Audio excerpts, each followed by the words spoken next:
Hai, selamat datang di channel Alur Komik. Semoga semua dalam keadaan baik dan sehat.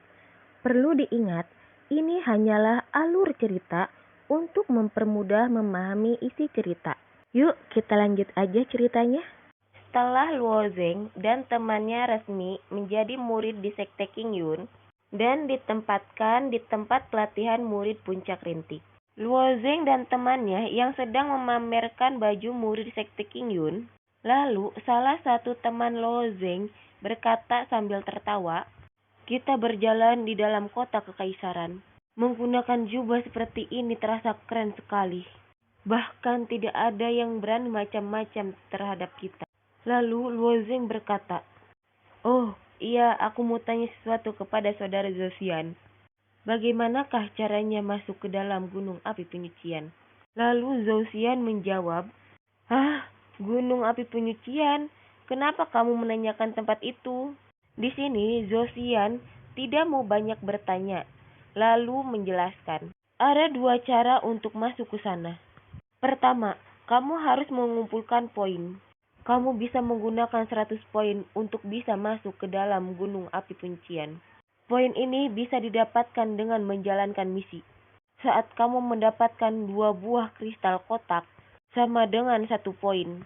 Jadi, jika ingin mendapatkan 100 poin, butuh 200 kristal kotak."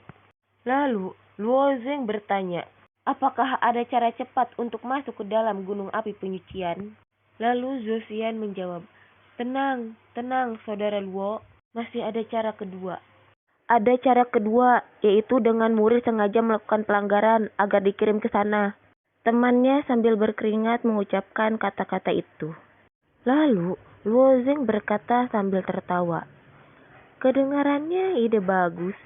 Beralih scene, Luo Zeng yang sedang melakukan latihan di dalam kamar dan sedang mempelajari 2 buku ilmu yang didapatkan saat di pavilion. Saat Luo Zeng berkonsentrasi, tiba-tiba di jidatnya muncul cahaya biru yang melesat keluar.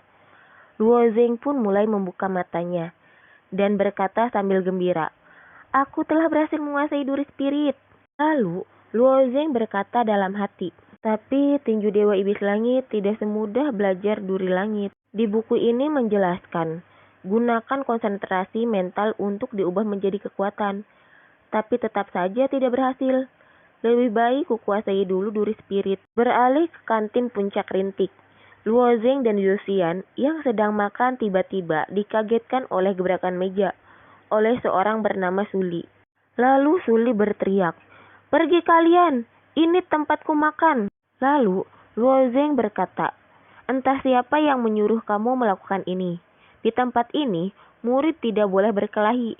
Bagaimana kalau kita bertarung di dalam arena?" Lalu Suli menjawab, "Baik, ayo kita bertarung. Kita bertaruh 100 kristal kotak. Jangan terlalu percaya diri, Luo Zeng." Lalu, teman Luo Zeng mengingatkan Luo Zeng, "Kakak Luo, jangan macam-macam dengan mereka." Namun, Luo Zeng tetap teguh pada pendiriannya, karena sudah kesal terhadap Suli yang telah mengganggu makan Luo Zeng. Akhirnya, Luo Zeng dan Suli sudah berada di arena. Lalu Suli memamerkan senjata metafisiknya.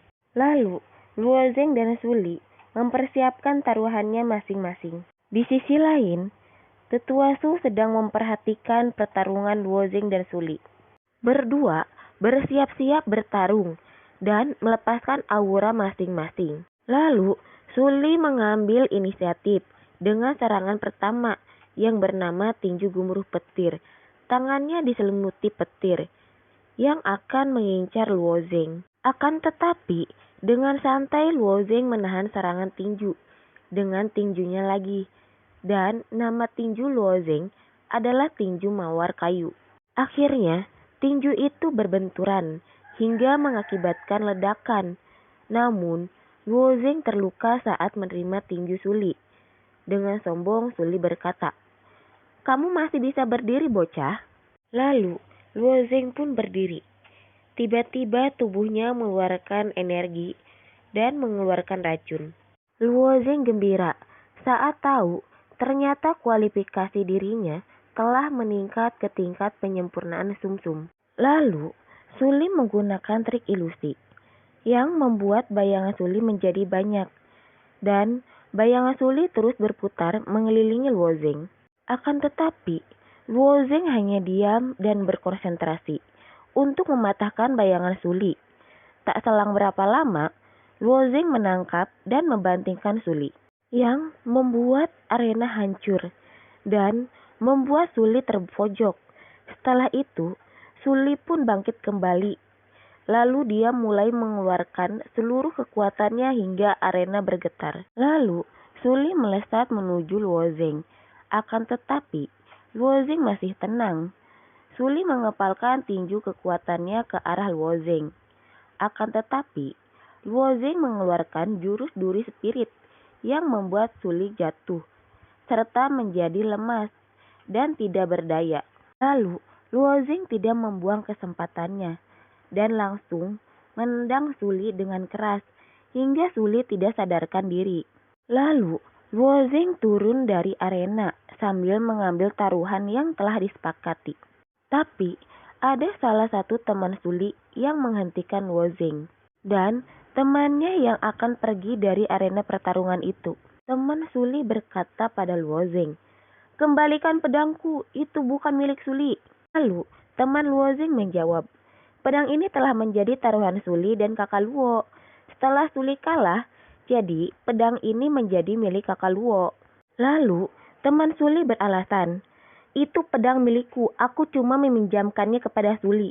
Aku tidak peduli dengan urusan taruhan kalian." Akan tetapi, Luozeng berkata, "Pedang ini ku memenangkan dari Suli. Kalau kamu mau, kamu minta pada Suli." Teman Suli tetap mau beralasan untuk mengambil pedang taruhan itu. Saat teman Suli berkata, "Tapi pedang ini berharga." Sebelum teman Suli beralasan lebih banyak, Luozeng berkata, "Kalau kamu tidak terima, mari kita bertarung." Saat Luozeng mengajak teman Suli bertarung, dia langsung ketakutan dan berkeringat. Lalu berbalik untuk menyerah, karena teman Suli ini tahu dia tidak bisa mengalahkan Luozeng. Lalu, ada seorang laki-laki tua yang sedang berbalik untuk pergi, sambil berkata memaki. Akan tetapi, Luozeng tahu dan langsung menghentikan laki-laki tua itu dengan melemparkan pedang tepat ke arah laki-laki tua tersebut, yang membuat laki-laki tua tersebut kaget. Lalu, Luozeng pun menghampiri laki-laki tua itu dan berkata, "Apa kamu yang menyuruh Suli untuk bertarung denganku?" Lalu laki-laki tua itu menjawab, "Iya, memang kenapa? Yang melawan keluarga Zuge akan menerima akibat kelancangannya." Lalu, Luozeng bertanya lagi, "Kamu siapanya keluarga Zuge?" Lalu laki-laki tua itu menjawab dengan sombong, "Aku adalah pelayan pribadi dari putra ketiga dari keluarga Zuge." Lalu Luozeng berkata, "Oh, cuma pelayan dari keluarga Zuge? Berani sekali kamu menghasut murid puncak rintik untuk saling bertarung. Sungguh kurang ajar." Lalu pelayan itu berkata, "Emang kenapa kalau saya berani? Kamu mau apa?" Lalu murid puncak rintik yang geram kepada pelayan itu menyuruh Luozeng memberikan pelajaran kepada pelayan itu. Tapi Luozeng yang sudah geram dengan pelayan itu karena terus memprovokasi Luozeng langsung akan mengeksekusinya. Akan tetapi, murid-murid dari puncak rintik menahan Luozeng agar tidak membunuhnya. Tapi, Luozeng tetap dengan pendiriannya. Luozeng langsung mencekik pelayan itu dan membuat pelayan itu bersujud. Lalu Luozeng menaikkan kakinya ke kepala pelayan tersebut dan mengacungkan pedang di lehernya. Pada saat Luozeng melakukan tindakan tersebut, banyak orang yang pro dan kontra terhadap tindakan Luozeng. Tentu yang kontra pasti antek-antek keluarga Zuge. Di saat terjadinya perdebatan yang sengit, ada seorang laki-laki yang bernama Zhang Huxian yang berkata, "Beri saja pelajaran kepada pelayan hina ini agar dia kapok." Lalu, Luozeng memegang kepalanya yang tadinya akan membunuh pelayan itu. Namun, Luozeng mempertimbangkan agar tidak terlalu banyak masalah yang akan dihadapinya. Luozeng tidak jadi membunuhnya dan hanya memukuli pelayan tersebut supaya kapok. Tapi, pelayan itu tetap menghina Luo Zeng yang membuat Luo Zeng memukuli pelayan tersebut hingga sekarat. Setelah itu, para murid puncak rintik yang senang karena orang yang menghasut murid puncak rintik bisa diberi pelajaran.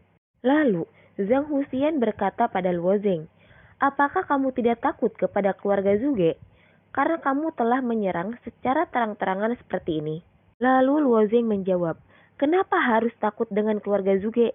Lalu, Zhang Huxian berkata, "Kamu hebat, benar-benar hebat. Untuk merayakan ini, mari kita minum-minum." Lalu Luo Zeng menjawab, "Ayo pergi." Di sisi lain, Tetua Su yang sedari tadi memperhatikan Luo Zeng bergumam, "Seharusnya tidak akan terjadi apa-apa kepada Luo Zeng, karena keluarga Zhuge masih berhutang budi padaku." Dan cerita video kali ini berakhir. Mohon maaf jika ada salah pengucapan atau salah dari kata-katanya. Harap dimaklum ya. Jangan lupa like, subscribe, dan komen ya, agar kami lebih semangat membuat video-video selanjutnya. Bye-bye.